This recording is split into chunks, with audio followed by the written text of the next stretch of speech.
धन्यवाद पिशाचिनी, मैं तुम्हारे लिए भेंट लेकर आया हूँ। मेरे लिए उपहार?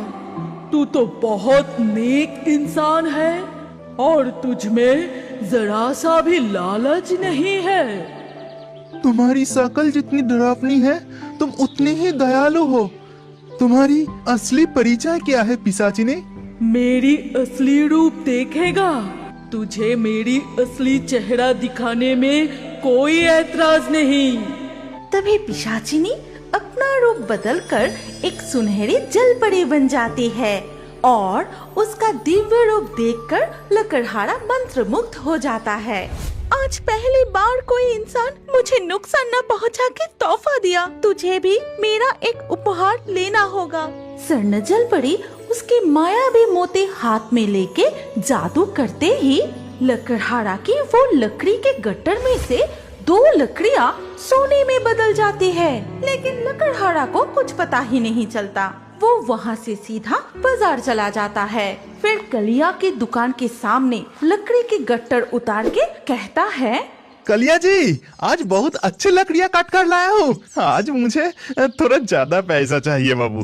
कलिया की नजर सीधा जाता है उस लकड़ी के गट्टर पर, क्योंकि उसमें 2 चमचमाती हुई सोने की लकड़ी थी।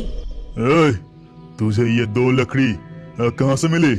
कलिया जी, मैंने तो जंगल से ऐसे लकड़ियाँ काट कर नहीं लाया। अच्छा, वो मुझे कह रही थी मुझे कुछ उपहार देगी। लगता है उन्होंने ही जादू करके मुझे ये 2 लकड़ियाँ उपहार में दी है।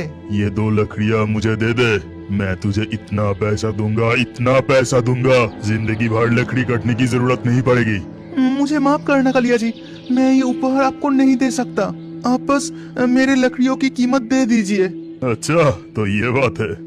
ठीक है, तो ये नहीं देना चाहता तो उसकी पता ही बता दे, वो भी मुझे जरूर उपहार देगी। सीधा साधा लकड़हारा कलिया को उस जंगल के स्वर्ण जलपरी के बारे में सारी घटनाएं बता देता है। फिर लकड़हारा लकड़ियाँ बेचकर मिले हुए पैसे और 2 सुनहरी लकड़ियाँ लेकर अपने घर लौट आता है। फिर रसोई में अपनी पत्नी के पास जाके आज की पूरी घटनाएं बताने लगता है। भगवान हमारी मनोकामना सुनी है, पर धन संपत्ति के ऊपर तो हमारा कोई लालच नहीं है। वो जलपरी तो मायाबिनी है। क्या वो मेरी एक मनोकामना पूरी नहीं करेगी? क्या वो हमें एक संतान प्रदान नहीं करेंगे? ठीक है, कल जब मैं फिर से जंगल जाऊंगा, तुम भी मेरे साथ चलना। तुम्हें भी उसके साथ मुलाकात करवाऊंगा। उधर